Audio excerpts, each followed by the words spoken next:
हाय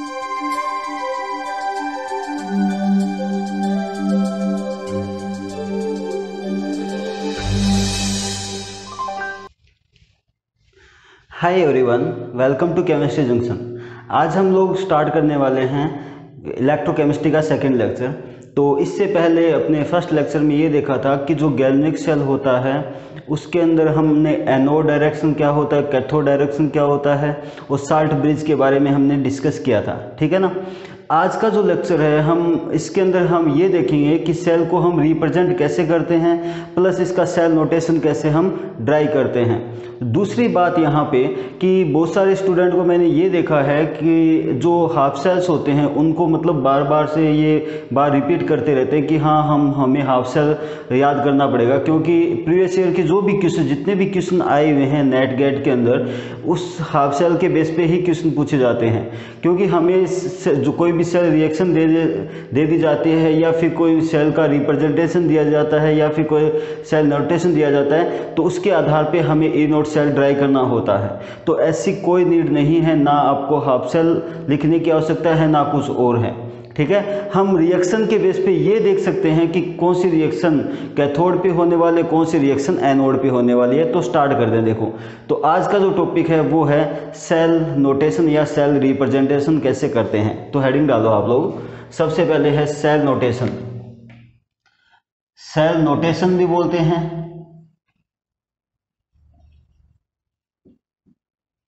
या इसको cell representation भी कहा जाता है।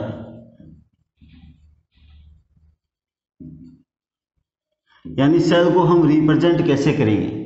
देखो, हमने ये देखा था कि जो राइट हैंड साइड में होता है, जो लेफ्ट हैंड साइड के अंदर होता है वो एनोड होता है, राइट हैंड साइड वाला क्या होता है, कैथोड होता है। एनोड पे क्या होता है, नेगेटिव चार्ज होता है और कैथोड पे पॉजिटिव चार्ज होता है। और मैंने आपको ये भी बोला था कि ऑक्सीडेशन किस पे होता है, एनोड पे होता है, और रिडक्शन किस पे होता है, कैथोड पे होता है। उसी सेंस को हम आगे प्रोसीड करने वाले हैं। तो ध्यान से देखना, मैंने आपको एक चीज़ और बताई थी कल कि ऑक्सीडेशन क्या होता है, लॉस ऑफ इलेक्ट्रॉन, और ये रिडक्शन क्या होता है, गेन ऑफ इलेक्ट्रॉन्स होते हैं। वही चीज़ें हमें आगे तक प्रोसीड करनी है। अगर वो चीज़ें अगर आपको आती है तो किसी भी सेल का हाफ सेल आप ड्राई कर सकते हो, प्लस इसके अंदर कितने इलेक्ट्रॉन इन्वॉल्व होते हैं वो सब आप ड्राई कर सकते हैं। इसका सेल का रिप्रेजेंटेशन कैसे होता है या इसका नोटेशन कैसे होता है वो हम सब चीज़ लिख सकते हैं, ठीक है ना। तो स्टार्ट करते हैं। देखो, इसके अंदर होता क्या है, जो सेल नोटेशन होता है इसको कैसे रिप्रेजेंट करते हैं। एक होती है डबल लाइन। ये जो डबल लाइन होती है इसे ये होती है साल्ट ब्रिज के लिए लिखी जाती है, साल्ट ब्रिज के लिए। यानी जो डबल लाइन होती है वो क्या होती है, साल्ट ब्रिज के लिए। और इसके पास में हमेशा लिखा जाता है आयंस को, फिर ये उसके बाद लिखा जाता है मेटल को। सेम का सेम इसी फॉर्म में यहां पे लिखा जाता है आयंस फिर मेटल।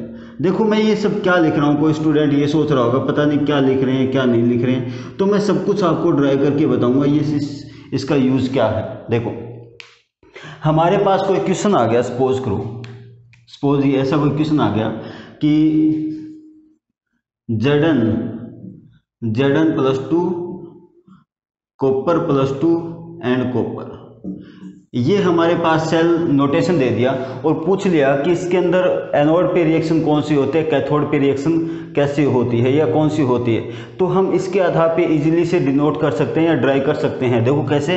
अब देखो, मैंने आपको बोला था कि जो लेफ्ट हैंड साइड वाला होता है ये हमेशा किसको रिप्रेजेंट करता है, एनोड को।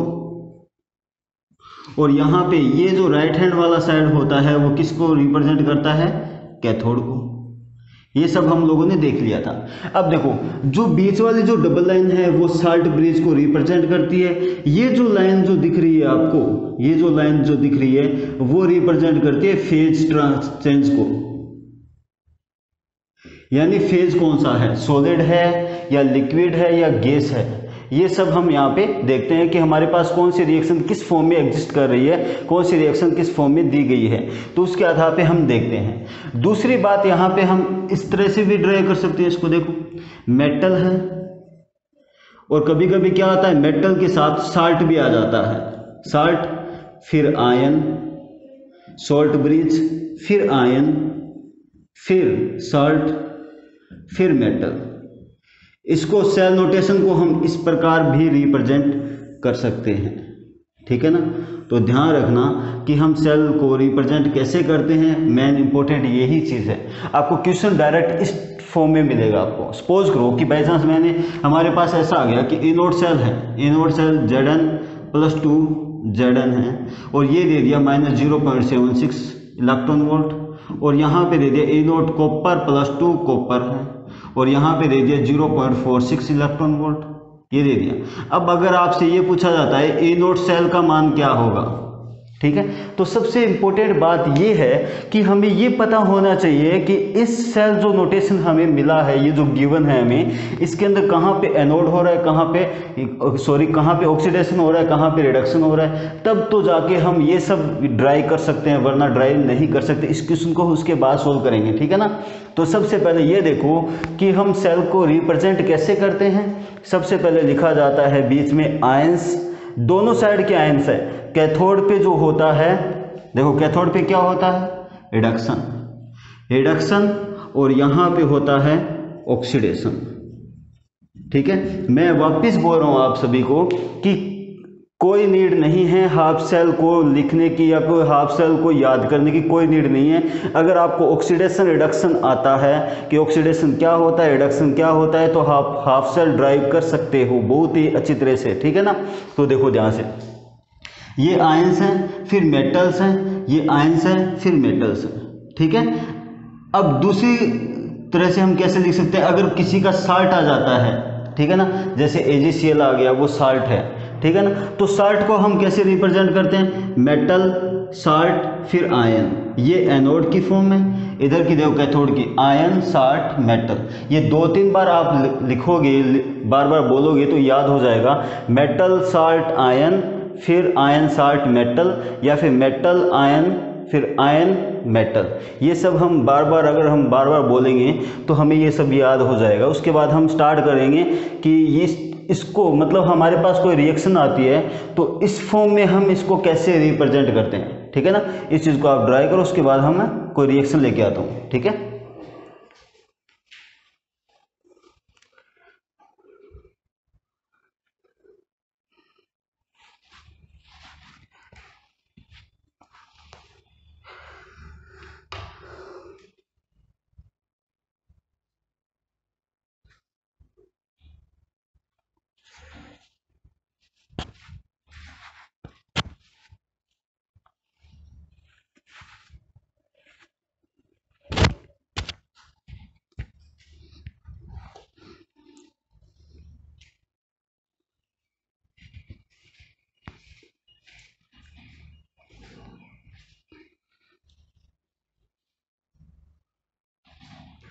हो गया, चलो स्टार्ट करते हैं। देखो ध्यान से, मेरे पास एक रिएक्शन है, उस पर देखते हैं। मैंने वापस बोल रहा हूँ इसको, यहाँ पे आपको हाफ सेल याद करने की कोई नीड नहीं है।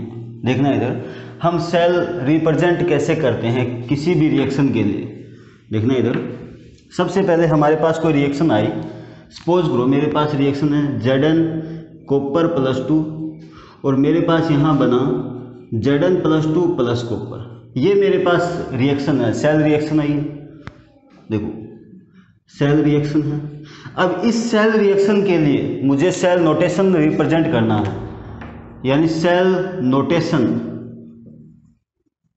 लिखना है मुझे। तो मैं कैसे ड्राई करूँगा, देखो सबसे पहले तो ये देखो कि ऑक्सीडेशन किसका हो रहा है, रिडक्शन किसका हो रहा है। देखो जिंक है, जिंक 0 ऑक्सीडेशन स्टेट में है, यहाँ पे +2 है, तो इसका मतलब यहाँ पे जो Zn है वो Zn+2 में कन्वर्ट हो रहा है, तो ये क्या हो रहा है इसका ऑक्सीडेशन, और तो ऑब्वियसली इसका क्या होगा रिडक्शन। फिर भी देख लेते हैं, देखो +2 से 0 में जा रहा है यानी रिडक्शन हो रहा है, ठीक है, बात समझ आई। अब देखो ऑक्सीडेशन के अंदर सबसे पहले मेटल लिखेंगे, ये मेटल है ना सॉलिड अवस्था में, ये भी सॉलिड अवस्था में है, देखो मेटल है, मेटल लिख दिया मैंने। अब इसका देखो आयन कहाँ है, Zn+2, Zn+2 लिख दिया। अब साल्ट ब्रिज लगाया मैंने। अब देखो फिर रिडक्शन का आयन कॉपर+2, फिर यहाँ पे कॉपर, ये इसका हो गया सेल नोटेशन, बात समझ में आई मेरी कुछ, कि हम सेल नोटेशन कैसे लिखते हैं या सेल को रिप्रेजेंट हम कैसे करते हैं। ठीक है, तो इस चीज को नोट डाउन करो। उसके बाद नेक्स्ट एग्जांपल देखो।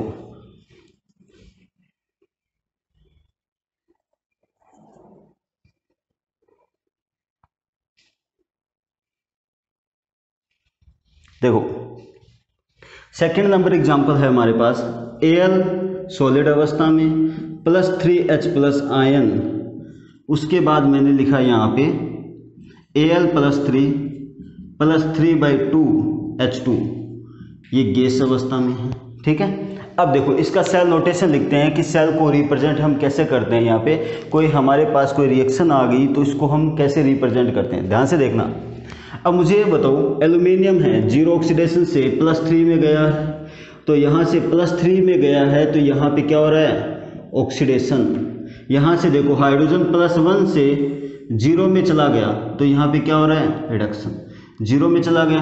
अब बात ये आती है, सबसे इंपॉर्टेंट बात देखो ध्यान से, कि कभी भी जब सेल नोटेशन लिखा जाता है, जब सेल नोटेशन लिखा जाता है तो स्टोइकियोमेट्रिक को कभी मत लिख देना इसके अंदर। स्टोइकियोमेट्रिक को कभी कंसिडर नहीं किया जाता है। वापिस सुन लेना मैंने क्या बोला है, जब भी सेल नोटेशन लिखा जाता है तो कभी भी स्टोइकियोमेट्रिक को कंसिडर मत कर देना सेल नोटेशन में, जब सेल रिप्रेजेंट हम करते हैं तो वहाँ पर। ठीक है ना, तो लिखना स्टार्ट कर दें। देखो सबसे पहले मैं यहाँ पे लिखता हूँ, यहाँ पर एल्यूमिनियम है, ऑक्सीडेशन है, तो राइट साइड ये लेफ्ट साइड में आएगा एल्यूमिनियम सॉलिड अवस्था में।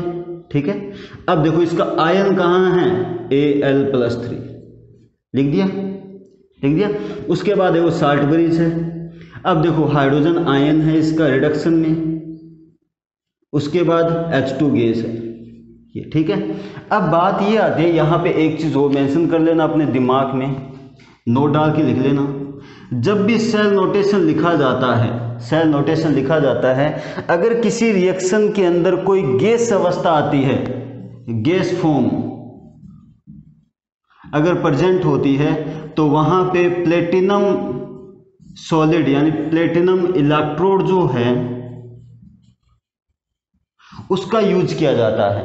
तो यहाँ पे जो ये है H2 वो गैस है, तो यहाँ इसके पास लिखेंगे प्लेटिनम सॉलिड।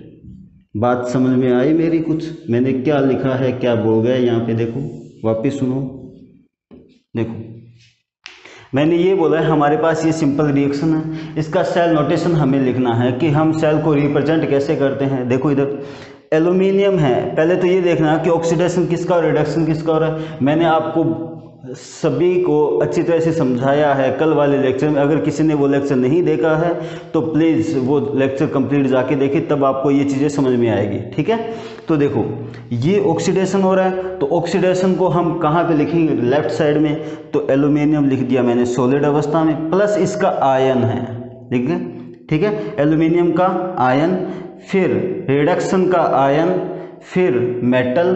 अब मैंने क्या बोला था, जब भी कोई गैस फॉर्म में प्रेजेंट होगा, कोई भी मेटल हो कुछ भी हो गैस फॉर्म में होगा, तो ध्यान रखना उसके लिए प्लेटिनम इलेक्ट्रोड को यूज में लिया जाता है। तो साथ में लिख दिया प्लेटिनम सॉलिड। ठीक है ना, तो ध्यान रखना ये इसका सेल नोटेशन। इन दोनों को नोट डाउन करो, उसके बाद हम आगे स्टार्ट करते हैं।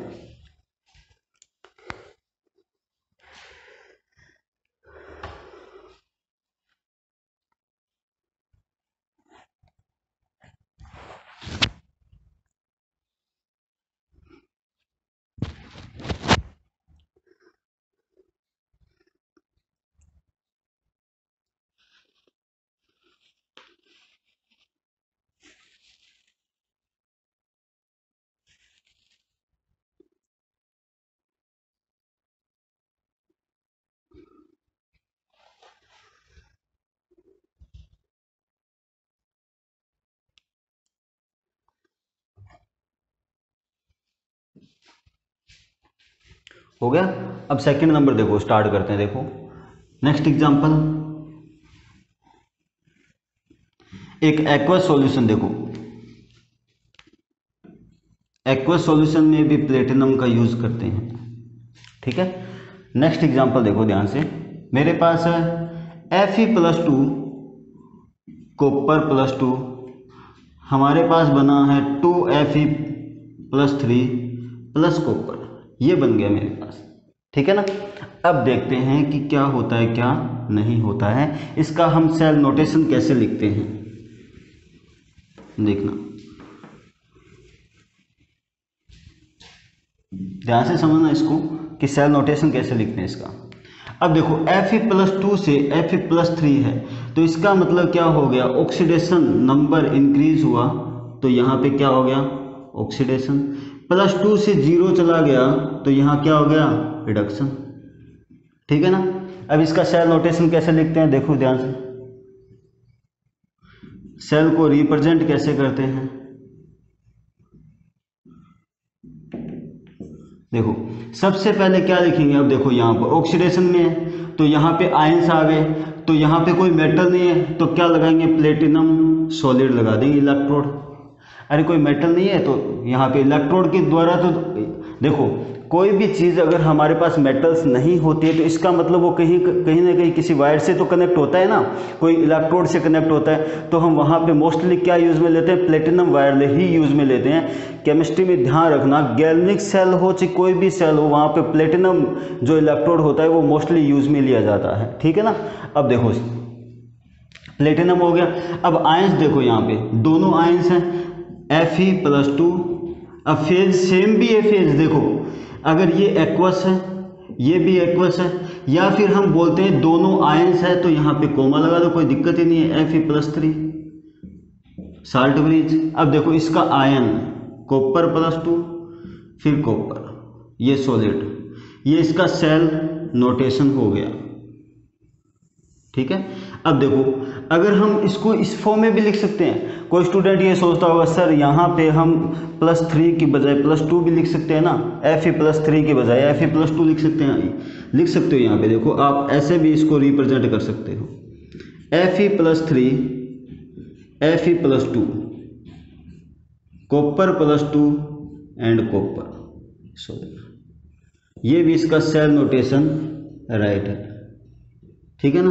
तो देखो हमें ना तो किसी की कोई नीड है, हमें से केवल और केवल जो हम लोगों ने 11th क्लास में सीखा है, आपको पता है ऑक्सीडेशन रिडक्शन सभी को आता है, मोस्टली सभी को आता है, तो ऑक्सीडेशन क्या होता है, रिडक्शन क्या होता है, उसके बेस पे हम सेल नोटेशन लिखना सीखे।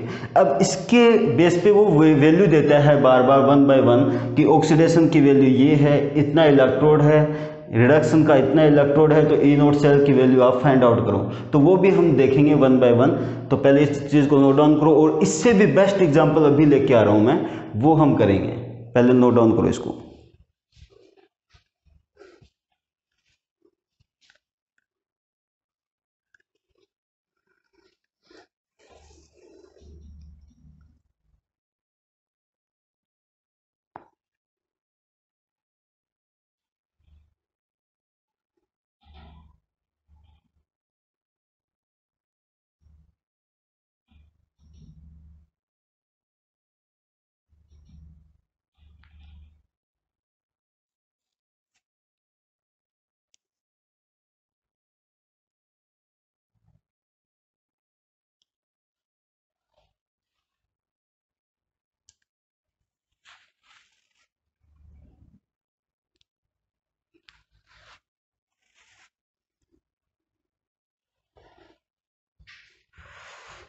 हो गया, तो स्टार्ट करते हैं। देखो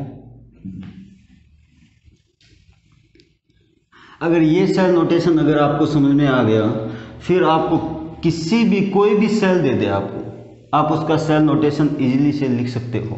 कोई भी रिएक्शन दे दे उसका सेल नोटेशन आप लिख सकते हो। ध्यान से समझना, मेरे पास कोई रिएक्शन है, ये AgCl प्लस मैंने लिखा आयोडीन, ठीक है, माइनस, और मैंने यहाँ पे डाल दिया, यहाँ पे बना है AgI plus Cl minus ion, ये बन गया मेरे पास, ठीक है। अब देखते हैं कि कहाँ पे ऑक्सीडेशन हो रहा है, कहाँ पे रिडक्शन हो रहा है, समझ में आई बात मेरी। देखो यहाँ पे दोनों तरफ Ag है, मतलब यहाँ पे लिया गया है, मतलब सिल्वर लिया गया है, देखो इधर AgCl, यहाँ पे अगर हम देखें तो +1 ऑक्सीडेशन में है, यहाँ पे भी +1 में है, ठीक है। क्लोरीन -1 में है, यहाँ पे -1 में है, ये -1 में है, ये भी -1 में है, तो यहाँ से हमें ये पता नहीं चल रहा कि किसका ऑक्सीडेशन हो रहा है, किसका रिडक्शन हो रहा है। बात समझ आए मेरी कुछ? अब देखो इस स्थिति में आने के बाद हमें करना क्या है वो देखते हैं। सबसे पहले ध्यान से देखना, समझना इधर कि अगर मैं यहाँ पे इस रिएक्शन में दोनों साइड अगर मैं Ag जोड़ देता हूँ, क्योंकि हमें देखो जो मेटल लिया गया ना उसको आप अगर दोनों साइड में जोड़ देते हो तो इससे क्या फर्क पड़ने वाला है, दोनों साइड सिमिलर तो है। तो मैंने लिखा है यहाँ पे बोथ द साइड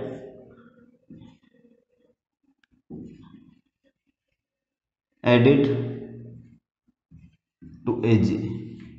मैंने Ag को ऐड कर दिया दोनों साइड में, तो हमारे पास रिएक्शन क्या बनी, Ag plus AgCl plus I minus और AgI प्लस Cl, और यहाँ पे भी जोड़ दो आप Ag, जोड़ दिया।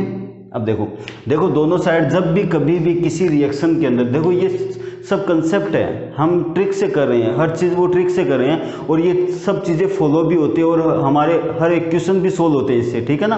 तो ध्यान से समझना एक चीज़। अब देखो इस रिएक्शन में, इस सेल रिएक्शन में हमें ये कंसिडर नहीं हो रहा है कि कहाँ पे ऑक्सीडेशन हो रहा है, कहाँ पे रिडक्शन हो रहा है। तो हमने क्या किया, दोनों साइड में क्या ऐड कर दिया, Ag को ऐड कर दिया, ठीक है। अब देखते हैं ऑक्सीडेशन कहाँ है, रिडक्शन कहाँ है। देखो Ag 0 से +1 में चला गया तो यहाँ पे Ag से क्या बना है, ऑक्सीडेशन हुआ है, ठीक है ना। अब देखो Ag यहाँ पे +1 था और यहाँ तक गया 0 में, तो यहाँ पे क्या हो गया, रिडक्शन हो गया। बात समझ में आई मेरी यहाँ पे?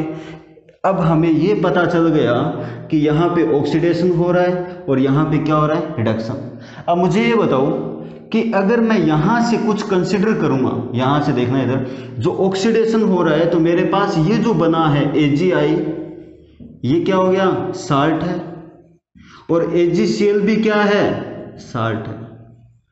अरे बात समझ आ रही है ना मेरी? आपको पता है AgCl क्या होता है, साल्ट होता है, और AgI भी क्या होता है, साल्ट होता है।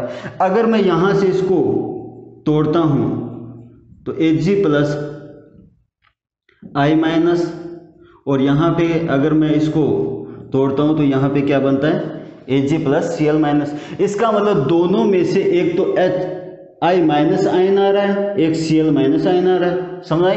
ये दोनों चीज़ें साल्ट है, और हमारा सेल जो नोटेशन हमने सेकंड वाला किया था वही चीज़ हमें लिखनी है यहाँ पे। अब देखो सबसे पहले मेटल लिखेंगे Ag, सॉलिड। अब देखो साल्ट लिखेंगे यहाँ पे, साल्ट वाला नोटेशन, साल्ट। देखो ऑक्सीडेशन में साल्ट क्या है, AgI। अब देखो इसका आयन कहाँ से आएगा, यहाँ से साल्ट से आएगा, कौन सा है, I minus ion, salt bridge. अब देखो यहाँ पे रिडक्शन में सबसे पहले आयंस लिखेंगे, आयंस कहाँ से आएगा, AgCl से, क्योंकि AgCl क्या है, रिडक्शन से हो रहा है, यहाँ पे रिडक्शन हो रहा है ना, तो Cl माइनस आयन। अब देखो इसका साल्ट कहाँ है, AgCl। अब इसका मेटल क्या है, Ag। ये इसका हो गया सेल नोटेशन। अरे बात समझ में आई मेरी? मैंने क्या लिख दिया और क्या बोल दिया यहाँ पे, ठीक है।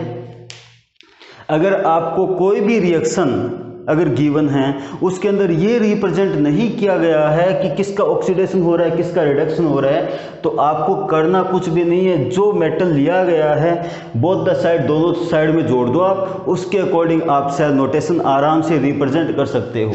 लेकिन ध्यान से देखना कि अगर हमारे पास ऑक्सीडेशन हो रहा है तो ये जो साल्ट बना है इसी से आयन आने वाला है, ये रहा आयन, तो इसका आयन ये हो गया साल्ट। तो हमारे पास सेल क्या बन गया, metal, salt, ion, salt, metal. ये इसका हमारा सेल नोटेशन बन चुका है। बात समझ में आई मेरी कुछ? देखो जब तक सेल नोटेशन हम रिप्रेजेंट नहीं कर सकते तब तक हमें क्वेश्चन ड्राइव भी क्या, उसको सोचना भी मत, ठीक है। जब तक आप क्वेश्चन को, अगर हमारे पास कोई रिएक्शन दे देगा, बाई चांस सीधा रिएक्शन देगा और ये पूछेगा इसका सेल नोटेशन क्या है, इसके एनोड की रिएक्शन क्या हो रही है, कैथोड की रिएक्शन। अब हमारे पास जो सेल बना है इससे एनोड व कैथोड रिएक्शन लिख सकते हैं आराम से। और आपको भी पता है, देखो इधर देखो, एनोड जो होता है, एनोड में हमेशा क्या होता है, एनोड में हमेशा ये चीज होती है, 1 मिनट, देखो एनोड में हमेशा क्या होता है, एनोड में जो भी रिएक्शन होती है एरो के लास्ट में यहां पे इलेक्ट्रॉन रिमूव होता है, ये पता है ना सभी को। अब यहां पे कैथोड में क्या होता है, कैथोड में हम क्या करते हैं, इलेक्ट्रॉन को ऐड करते हैं और आगे हमारे पास प्रोडक्ट बनता है। अब ये देख लो कि इसके अंदर कौन इलेक्ट्रॉन देगा, और आपको भी पता है हमेशा इलेक्ट्रॉन देता कौन है, मेटल ही देगा इलेक्ट्रॉन, और यहाँ पे मेटल कौन है, Ag है, तो ये इलेक्ट्रॉन देता है। और यहाँ से इलेक्ट्रॉन कौन लेगा, क्लोरीन आयन, है ना, क्योंकि Ag के पास तो इतनी कैपेसिटी है नहीं कि वो इलेक्ट्रॉन ले ले, तो यहाँ से आराम से कैथोड की रिएक्शन भी लिखी जा सकती है और एनोड की। बस ध्यान रखना इलेक्ट्रॉन यहाँ पे जाएंगे एनोड में, कैथोड में यहाँ पे इलेक्ट्रॉन गेन होंगे। आराम से दोनों सेल रिएक्शन लिख के इसका सेल नोटेशन भी लिख सकते हो, और कोई भी रिएक्शन उसका सेल नोटेशन से एनोड व कैथोड की दोनों हाफ सेल भी रिएक्शन लिख सकते हो, ठीक है, तो नोट डाउन करो इसको।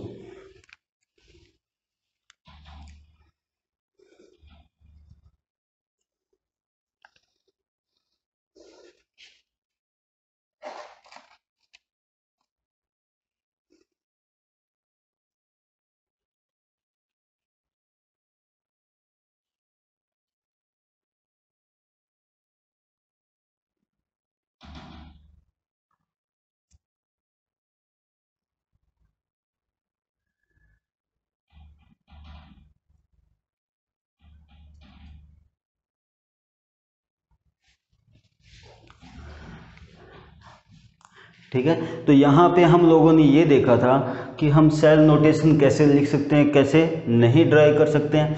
तो देखो सबसे इम्पोर्टेंट बात ये है कि हम सेल नोटेशन लिखने के लिए हमें किसी की कोई नीड नहीं है। सबसे इम्पोर्टेंट बात कि इसके अंदर हमें केवल ये आना चाहिए कि ऑक्सीडेशन किसका हो रहा है और रिडक्शन किसका हो रहा है। समझ में आई बात। अब मैं यहाँ पे एक फॉर्मूला ड्राई करता हूँ जो सबसे ज़्यादा इम्पोर्टेंट है, उसके बाद हम इसके बेस पे क्वेश्चन भी करेंगे, ठीक है। तो देखो इधर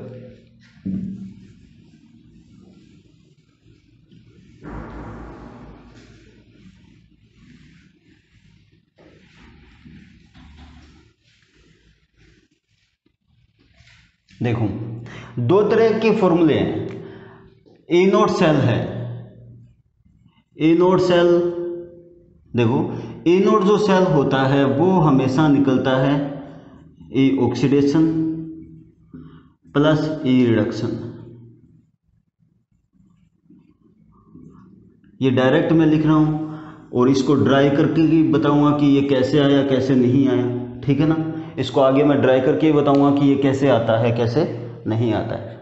समझ में आई बात। अब देखो इसके द्वारा बहुत सारे सभी के सभी क्वेश्चन सोल्व हो जाते हैं। और मोस्टली क्या है कि एक फॉर्मूला ये भी होता है ए नोट सेल निकालने का। देखो दो चीज होती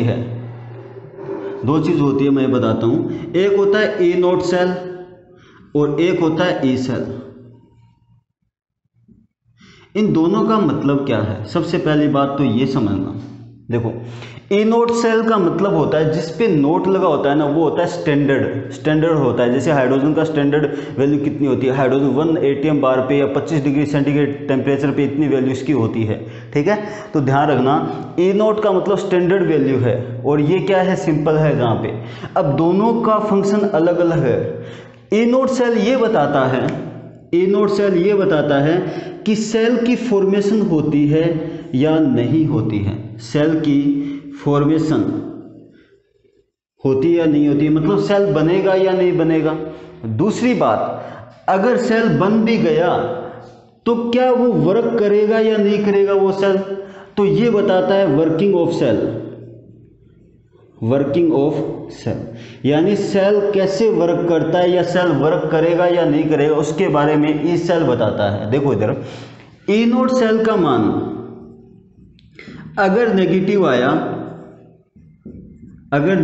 आ गया तो यहां पे सेल की फॉर्मेशन नहीं होती है।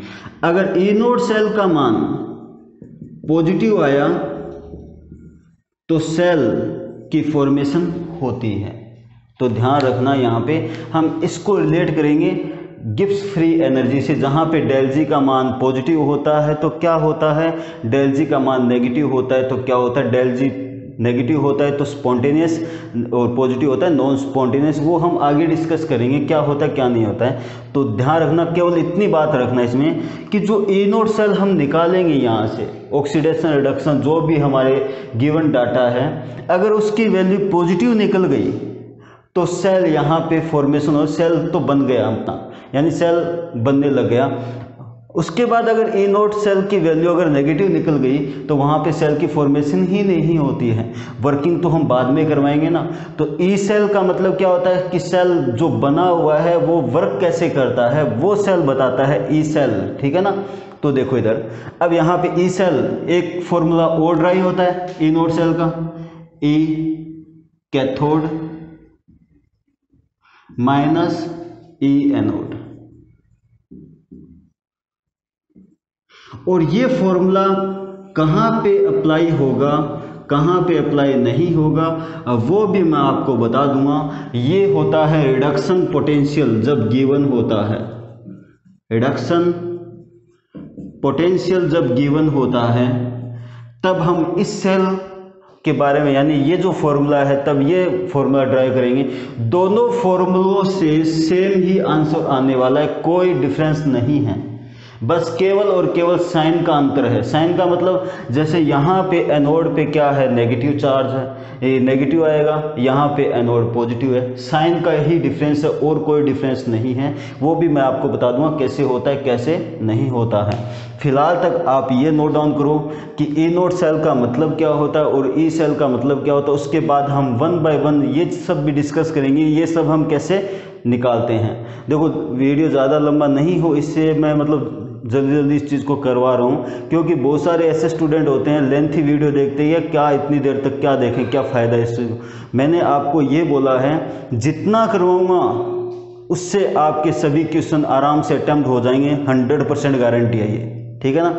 तो प्लीज़ आज का जो लेक्चर है उसके अंदर केवल इतना ही, क्योंकि इसके बाद मैं आपको कुछ और रिएक्शन देने वाला हूँ, ठीक है। जो कल के जो लेक्चर आने वाला है उसके अंदर मैं कुछ और रिएक्शन दूंगा जहाँ पे आप सेल नोटेशन लिखोगे, या कुछ क्वेश्चन भी दूंगा जहाँ पे आपको ई नोट सेल का मान भी ड्राइव करेंगे, ठीक है ना। तो प्लीज़ ज़्यादा से ज़्यादा वीडियो को शेयर करें, लाइक करें, सब्सक्राइब करें, अपने दोस्तों को शेयर करें ज़्यादा से ज़्यादा। तो अपना जो चैनल है उसको प्रमोट करवाओ यारो, और कुछ भी नहीं है अपना, ठीक है ना। तो आज के लिए इतना ही, थैंक यू।